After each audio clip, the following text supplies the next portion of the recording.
Mawandi Magukanye, Lochani, welcome back. It's the Matchup TV. Zawam, how you doing? I'm good. Another episode, another guest, another interesting topic. Solid, man. Yeah, I'm very happy about this one. We have Alfred Piri, Grassroots administrator and football coach. He's a solid man. I think I don't want to take his limelight for him. He's gonna introduce himself, tell you about his achievements. But yeah, he's a solid I like the fact that he's got a CAF badge, KNVB coaching badge. KNVB is the Dutch Football Association. So yeah, today we're tackling something that is very close to my heart personally because mfana itiskile to emakasi limele. But anyway, we'll talk about it when he jumps on. No, definitely, and it's been something that they've been asking for. Yeah, you guys asked us for this one. Yeah. So finally, we've got what you wanted. Yeah. And I think it's gonna educate people, and it's gonna teach them a lot about many assumptions that we make about grassroots football. Yeah. But not from an informed point of view. Yeah. People are just talking out of opinion and emotion. Yeah. Yeah. And it's like you say. It's a topical issue. If mina ngobe kaslami grassroots isesekhona, I say there's no problem. Meanwhile ingaka makasi South Africa. Exactly. And not just that, far-flung areas. Yeah, rural there's areas. still the rurals. Yeah, there's leagues that we know nothing about. I mean, Sundown's greatest export, well, not really export, but like the greatest captain, Klompokekan, comes from Zebediela. Yeah. Zebediela is a little what do we call this village on the outskirts of Polokwane. Exactly. Who goes to scout in those areas? So yeah, exactly. it's a big one. It's a big one. You know, but before we get to that, there's an interesting topic that caught my eye. Yeah. You know, there's our traditional sports that we like in South Africa: cricket, rugby, and football. Yeah. Seem to be slowly but surely getting into the commercial side of sport. It's about catching time. Up with the rest of the world. It's about time, man. I mean, the Proteas, the Springboks, Bafana. Story for another day. But those two sporting codes specifically have been like flagship sports in the country and in the world. I mean, we were once ranked the best test side, best ODI side. And then obviously current world champions. We just walloped the British and Irish Lions. So Mfanas is strong or true. But I think that also comes with value, and it attracts money from other parts of the world. Yeah. So to focus mainly on rugby. Okay. Right? We started seeing a bit of movement with the Rock Nation deal. Yeah, at the Sharks. Yes. Yeah. But before it got to the Sharks, it started. This deal was supposed to go to Western Province. Oh, I wasn't aware of that. You're schooling me now. So the way that journey happened. Yeah. Just to summarize it, right? The preference for that investor, they approached Western Province first. Yeah. But there were certain administrative challenges and disagreements that happened. So if you see the movement of the exodus of the Western Province players to the Sharks, it's because the players were saying, challenges. Look, if we have this investor on board, we will be happy with the pay. There'll be some we can money commit to our the future to the we can stay here for longer. Yeah. And we can also now have commercial partnerships outside of just being a Stormer or whatever, and prolong our careers. You understand? There's gonna be commercial value to it. You know what I mean? Sharp. So as soon as the disagreement happened, that guy took his money, and then the Sharks guys slew.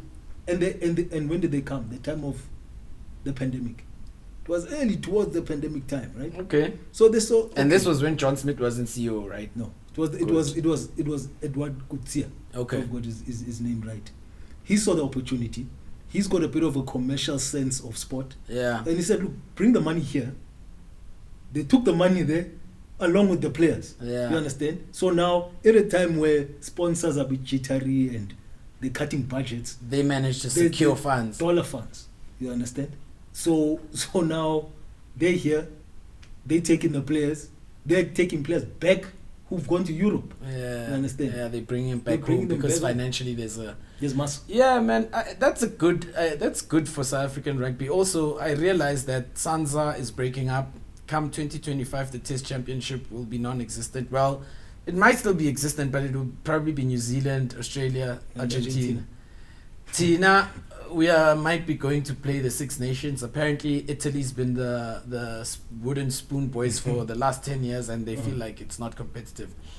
Financially, great. Yeah. More eyeballs on the Springboks. We might also now claim to win the Grand Slam because, you know, when you beat all the home nations, you win a Grand Slam. But my issue is the quality of rugby in South Africa might decrease because Northern Hemisphere rugby is boring, bro. But our style, if you don't want style and how boring it is. Yeah. Our national team is well suited to a boring style. Yeah. Because let's be honest, we're not very expensive. Yeah, those quick passes like New Zealand. We're not New Zealand. Yeah. You understand? So the style of play is not too dissimilar to what we are already doing. Yeah. But in terms of entertainment value, you know, it's that your argument can go there. Because locally, Currie Cup and the regional competitions are quite exciting. Yeah. It's just the style when it goes to national level, it's not the one. It's just a winning style, it's clinical, it's what we do. Yeah. Okay. But from a commercial point of view, you know, it's interesting because we're losing a lot of players to the European leagues, Euros, and the dollars, championships, and the yuans in Japan. You understand? So we need to catch up to the globe, and make sure that our players now don't play for Japan and France and England. So it's more a financial value or financial aspect decision. And preserving talent. We do have an abundance of talent, but it falls through the cracks because of the economic issue. Yeah. Okay. No, guys, get in the comments. Let us know what you feel about Sanza and the whole Rock Nation and Sharks deal. And we'd be interested to take your comments and reply, and we'll just share what we think with each other. Yeah, that's dope. And now we are bringing in Alfred, and let's hear what he has to say. As promised, we've got Alfred Phiri in studio. Very excited about this interview. Something that people have been asking about, talking about, and that's grassroots sport. Yeah. From how it runs to the structures. So that's something that a lot of people have an opinion on, but it's not much of an informed opinion. So we really happy to have you with us in studio on Matchup. Thank you. Welcome. Yeah, thanks guys. Thank you. Just to kick it off, you know, just tell us a bit about your journey in that space, in grassroots sports. I mean, you can take it anywhere, but what's your journey in that All right. side of things? Guys, thank you for having me, number one. Thank you for this platform. Really appreciate it, especially in sports. Yeah. You know, I think it's really important that we do have these conversations regarding sports from all types of levels. Yeah. Like you said, just not at the top, everywhere else. So my journey started in 2009. I just decided to take up sports, and you know, just in general. It's like I've always had an interest for sports. I've always loved sports, and I said, okay, let me try get into football. Yeah. Simply, just let me try see what happens. So I started volunteering, spending my time going to a club. Can I mention the club's name? Nah. No, that's okay. No, it's okay. No you can problem. mention the region. Yeah. So not far from here though. So I started coaching there part time. Younger kids. Yeah. You know, basics. Just teaching basics, looking at how they play, fundamentals. Like, okay, the basics that you need to teach the kids. You need to do ABC. Sure. There's not much standard, but obviously the whole aim was to, you know, let the kids have fun. Yeah.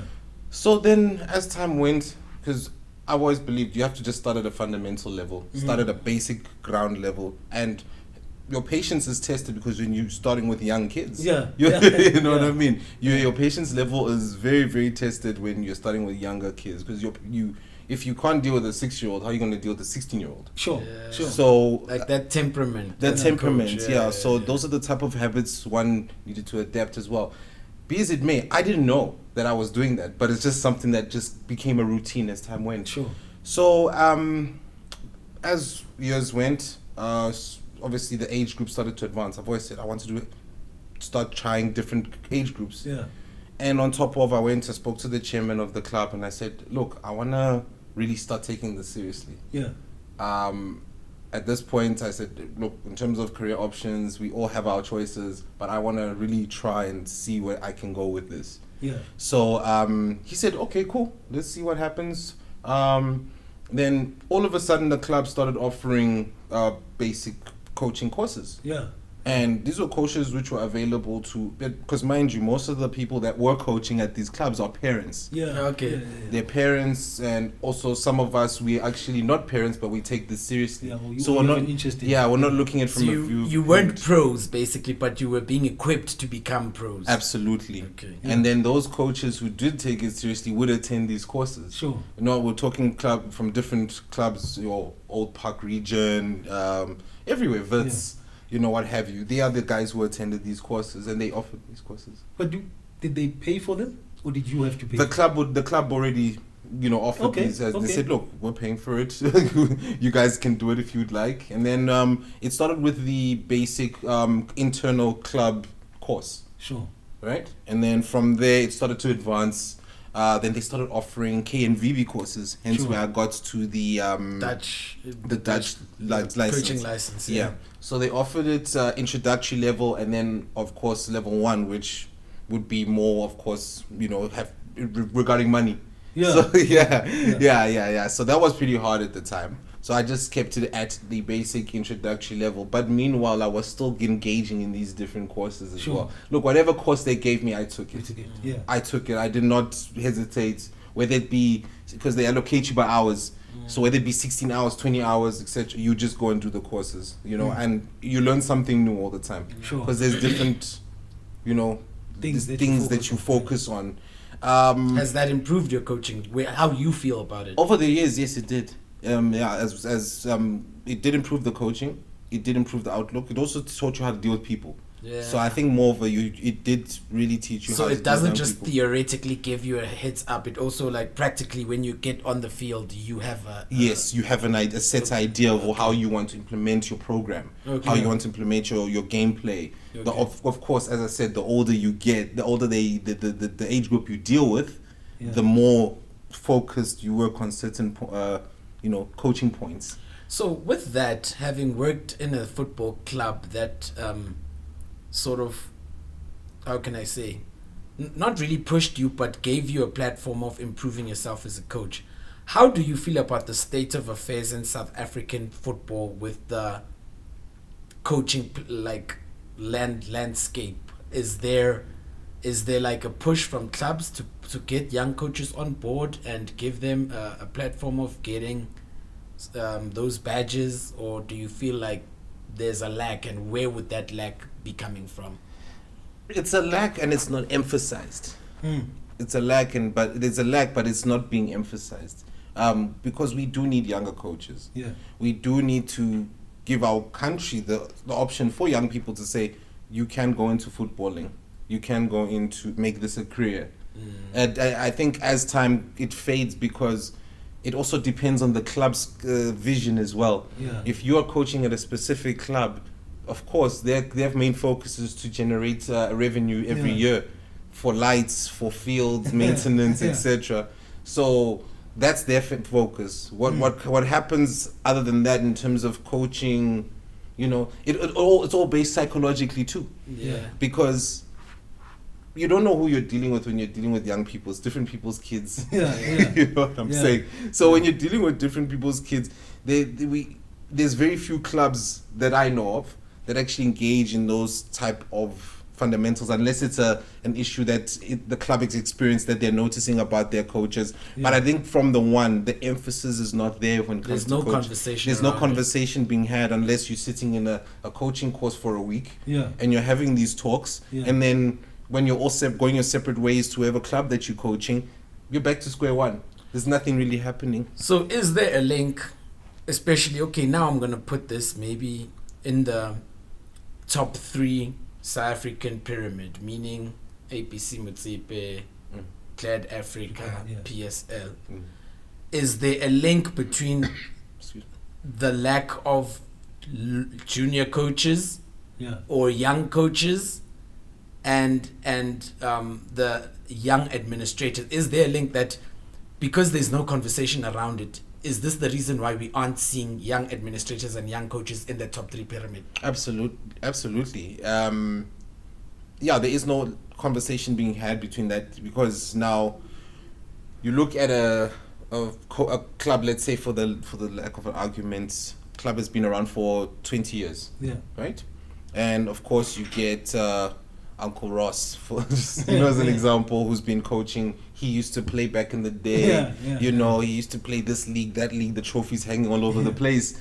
But we're not talking about the new wave of young kids that are coming in, because we're not looking at his era who looked at Pele's and Maradona's. We're looking at a new era that's looking at Ronaldo's, etc. So, of course, the kids are wearing their shirts forever and a day, wearing their shirts, coming to the club to play, to practice. But when it comes to the emphasis of coaching ideas and young minds, it's not introduced. We can introduce everything else, like the scope of new play, the scope of new strategies, the scope of how we engage each other, but the scope of having to get new blood in. And it's very hard because the younger guys, and I say this from experience, are not listened to. And mind you, I started coaching when I was in my, now giving my age, is mid to late 20s. Now in my 30s now, it's still the same. It's still the same arguments. You sit with coaches, younger coaches who actually want to do this. And like, I might as well not get involved in this. I might as well just go into personal training. As an avenue, as a as an option. So basically, you're saying, sorry to hijack this. I have a lot of questions about this. No problem. So basically, you're saying there's a lack of empowerment for young people in sport. Period. Yeah, it's a very, very big lack. That's you mentioned it from a grassroots level, and now we're going towards the pyramid. So now we're going in reverse. If the pyramid doesn't recognize young ideas, obviously at grassroots, there won't be a platform. Do you think maybe the Department of Arts and Culture and Sports Development whatsoever is playing a role to give these people a platform? Excuse me, sorry. No, not at all. Just to plainly put it there. Even at grassroots, because everything fades away. Take this, right? I'm just giving an example from a player's perspective, a young player. Player will start at 6 years old. Everything is focused, no matter where you go. Everything is focused solely on football, technique, playing the game. They're playing in club level, they're playing at school level, they're everywhere, they're getting trophies forever. Once the kid starts hitting the age of 13, 14, now that starts to fade because you've got a conflict in sports. Now he's hit high school. And this is our country's reality, is that once he starts hitting high school level, he now has to focus on the sports the schools give him. They have to give him rugby, cricket, etc. Now his football, as much as he's had that technique building from the age of 7 years of growth, now it's all faded away, because now what are we saying to the young guy?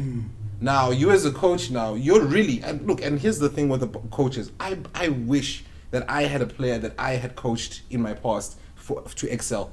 Even going to a 3rd division in New Zealand for the lack of it. I would have been so happy. Pride and joy type of thing. But you don't get that because there's other things to focus on now. There's too many cracks in the system. He gets so conflicted to the point where he doesn't even want to play sports anymore. Because the school system carries the professional system. Absolutely. Everywhere in the world.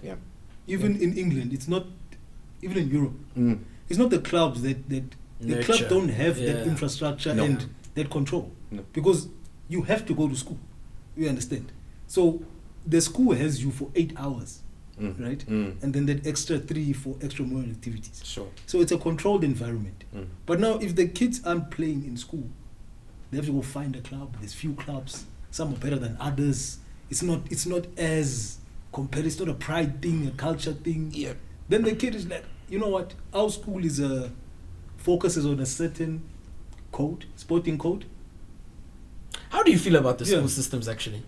Especially looking at, and when I say grassroots sports, I want to talk about maybe the 5 major codes that we have in our schools, which would be athletics, netball, cricket, rugby, football. How do you feel about the school systems currently? Because that's the backbone of grassroots sports. Every school runs differently. Ethos, history, you know a school. I went to a school, you went to a school that was rugby induced. Yeah. The history was revolved around its rugby. And to change it is a bit conflicting, because what conversation do you have with the higher uppers in terms of changing sporting codes, in terms Or of accommodating or setting an infrastructure where everybody's happy. So right now what we're looking at in our school system is that if it's not broke, don't fix it. Yeah. If it's not broke, we just want to give you the sports, we want to give you the business, and that's that, Okay, spanner in the works. Yeah. Let's leave the multiracial schools. Let's leave the suburban schools. Yeah. Let's go to the townships. There we Let's go. go to the rurals. How do you feel about the school sports structure there? Whew. Not enough money being pumped in, man. They think if it's not enough money, There's no emphasis. There's no way to care about. There's no emphasis to care about that type of structure, because you're not having that conversation. Why are they doing it? What's the end goal? A very small percentage of young people who are from the townships who actually play and are successful. It's a very small percentage. Yeah. It's common, but the pool is very small. It's like, for example, let's take American sports. Yeah. I mean, every guy and their mother's good at basketball, but very few get to the point where they get to NBA. Yeah. Or play even in what you call a G League. Yeah. You see, so here in South Africa, when we're taking it to the townships, more money can be emphasized into the sports. But now, of course, it also depends on external forces as well. I was about to say, like, our school governing bodies in the hoods, I think Nati as Abazali, we aren't doing enough, because not everything can come from state. Yeah. I mean, if we could pool together in a year, 500 bucks, invest in soccer boots, soccer ball, and bibs. After work, we go there, we're helping, whatsoever. But the thing is, the system is so rigged against the black man. I'm sorry to take this there, but the system is so rigged against the black man that by the time you knock off and you need to go to help your child at school has like 3 hours, 4 hours, bapumile. When ufike endlini kumnyama. So how are you gonna be? Are you supposed to be training kids at that time? But you know what the challenge is when it comes to grassroots sports. It's at a leadership level. You understand what I'm saying? It's not a lack of interest. You talk about the young coaches. Yeah. There's kids who aren't athletic, who are very good at organizing matches, who are good at that's administration. Yeah. People who know how to write fixtures. Yeah. You can start doing that when you're very young. Okay. But there's no places which embrace that and invest in that. You understand? So there's no lack of interest. But now it is a faceted issue. situation. Yeah. The government must invest. They must. Corporate. You understand? But the corporate world needs also to play their part. You understand? They are playing their part at a professional level. Yeah. But where do you think they can play at a grassroots level? Do you think they can be doing more? Look, And what can that be in a practical sense? Yeah, what does it look like? I'll give it to some of the. Let's take Super Sport for example. I remember this. Super Sport would be a hub to certain schools in Alex. Yeah. Wherever location that you go to, you'll say, okay, this is Super Sports. You go to a school in Mpumalanga. They've got a sporting hub for sporting. They said, okay, sporting club. On the name of sporting club, we run the school's football program. Yeah. Super Sport runs these schools here. So when you're playing that fixture, you'll be playing the school under Super Sport banner. Yeah. So because, of course, the school that child is going to doesn't emphasize much on his talent. Yeah. And he knows his talent. Yeah. And the club knows his talent. So I think before I lose my train of thoughts, is that corporates definitely need to get involved. And depending on what they look for in terms of growth, in terms of sports, in terms of recreation for youth, that's it's needed. It's very needed. Everyone needs to get involved, especially with the talent we have. Yeah. You know, and as well, we need to cover every kind of form of growth of talent. I'm talking about not only sports, I'm talking about financial literacy as well. We need to equip our coaches to also teach our players to say how to handle your money. Not just why are you coming back, you know, crunk from a heavy night, and he doesn't know, because of course that lifestyle hasn't he hasn't been taught at time, like, look, this is psychologically what you're going to be dealing with. I think a lot of coaches do subliminally know, especially when they're dealing with 18 uppers, that this is the type of lifestyle. But I think for the sake of the club and for the sake of the player himself, a coach needs to get involved in those type of things. A coach needs to really also be learned in those type of sectors so that they can implement certain disciplines within the young people. You understand? So as well, compartmentalizing in terms of when you are dealing with a young person at a grassroots level, who is involved and to what capacity you're involved, because it's a problem you're dealing with, because if you're dealing with a talented player, you'll be dealing with a dramatic parent. That's the reality. So so it's those are the type of things you need to handle as well. You know, like, I've got this player, these are the players, this is my team, this is my structure. You know, as you said, learning how to put a schedule together. You know, those are the type of things that really need to be taught within the management sector, because it's management at the end of the day. Coaching is a form of management. You're handling 12 plus people in a team. You're handling other things within admin. And you're handling 12 plus personalities, 12 plus egos. You understand? Handling one ball.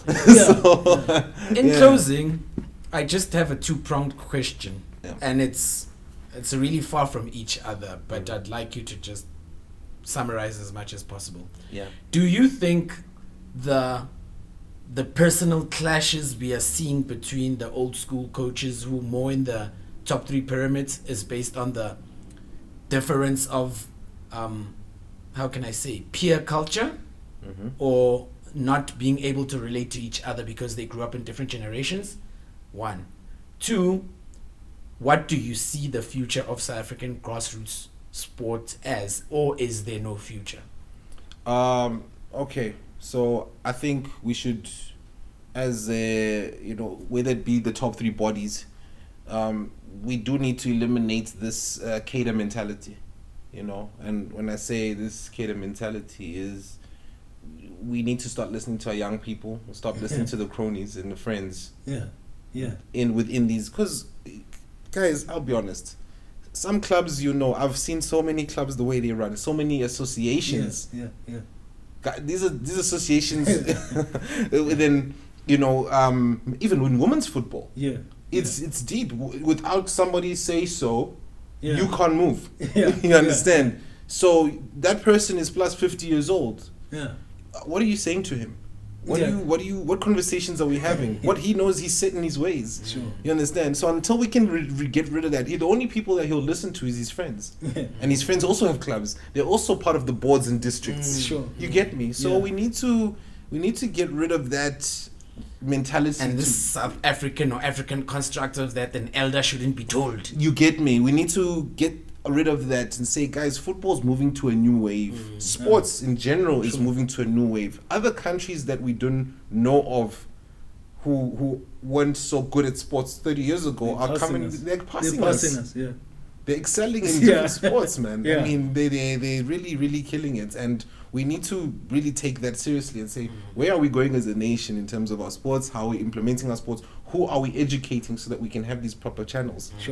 You know, because take this, we've got it still amazes me that we don't understand, like, take Premier League. Jurgen Klopp and Tuchel. Both German coaches. Both, they went through the same programs. They went through the same stream. No one did anything differently. This one didn't go to Brazil to implement something. This one didn't go here. Joachim Low as well. They all went through the same channels when it came to education in the sports. And look where they are. We need to really start looking at that as well. We really need to start thinking that, okay, beyond the scope of where we are in our comfortability, what do we have to offer more where is our talent? We need to start bringing in, we need to even start to bring in more of our ex-players to be educated in this as well. Yes, they are your Bennies who are going to Europe to go and do this. They know it's a substandard for them because they've got the resources to do it. They've been exposed to it. However, certain coaches or certain players or ex-players have the talents to become managers, but it's not encouraged enough. It's not put out there. They also have the insight into the communities. Yes. You understand? Yes. Because there's a culture clash, especially with us. Yeah. When I say us, I mean South African players. You get a European person who doesn't understand the local dynamics. And so Europe's a bit different in that sense. Yeah. Slightly. Yeah. But you get someone from Belgium, they speak French, they know and Dutch. They know that way of life. They don't understand why you do the things you do. They can't speak to you in your language. I mean, our players, half of them can't speak English. You understand? That's true. So you can't speak English, you can't speak French. The medium of instruction is a challenge already. There's a loss in translation. You understand? I get you. So you get former players who used to be those people who can speak multiple of languages, and then you just upskill them on the technical side of things. Yeah. I think that would be a game changer. I think South African sports food chain in general, there's a lot that's not being retained. I mean, the netball president currently, Umamsilia Mulukwan, she's a former captain. Yeah. She gets it. That's why now South African netball is doing better. Banyana, Desiree Ellis, a former captain of Banyana. She gets it. That's why now Banyana is outperforming Bafana. But our problem here, which I think is our biggest challenge, is that when we are still trying to build an institution. So like SAFA before, when we were still in the amateur ranks, apartheid come to now, we were on fire in terms of running football. Then once the money came in, it's a different story. Because if you look at the two codes that you just mentioned, netball and women's football, they are still on the rise commercially. There's a hunger. Yeah, but we went on a tangent, guys. Be a couple of there was a question you didn't answer. Yes, we went on a tangent, guys. He asked the last one. The future of Grassroots sports. The future. All right. So the future, unless we change, unless we look at different ways in which we could, perform and educate our players, educate our coaches, I don't see it happening. However, I am hopeful that in South African sports we still have a lot of talent. We still have a lot to offer in all first. I mean, we are world champions in rugby. Let's not take that away and take that for granted. Not many countries can have the luxury in any sport to say that they're a world champion. So we need to really emphasize and look at that and have these conversations more often about where our sports are going in the future, as people who are parents. Who do understand and do notice that their child does have talent. Where would you like to harness it? I mean, let's not say, I want my child to be a footballer. No. If your child is talented in football and you feel that there's certain things that can be done, let's try. Let's go for it. Let me give you a example. Sorry, I'm not digressing here. I used to be part of a group called FAP Plus from Cape Town. Okay. Young fella. Big ups to him. He had a program that, let's develop our young players from grassroots level. He was focused on grassroots, hence why I had that good connection with him, and I kind of helped him because he was from Cape Town. He came all the way here to Joburg. So I looked at his business model. I mean, let's look at it. When it comes to the coaching, and I was not fond of it. The coaching ideas were not my biggest strong suits. I didn't agree with much of the stuff. The stuff was, outdated. It was outdated. It was so basic. I could look at it and be like, no, come on, guys. We can implement. However, the business model was killer. Yes. A lot of parents were so involved. They were like, wow, I love this. I love this. I mean, he had numbers coming in. Every Saturday he would have literally kids upon kids coming to this. Be as it may, he did offer opportunities to young people because it started to evolve. This whole thing started to evolve and get to a point where the young players are going to play and try out in Gabon. Yeah. They're trying out in Ghana. He gave them a continental aspect. Absolutely, and I give big ups to him. But when it came to a basic level, it was like, no, this is not from the aspect of a coach. You're looking at it from an aspect of a player. Yeah. I get where you're coming from, but some of this needs to alter a little bit. But I give shout out to entities like that. We Yeah. need to have more bodies like that come in, where independent people come and emphasize that football talent needs to be harnessed, it needs to be grown, and it needs to be pushed out there to the world.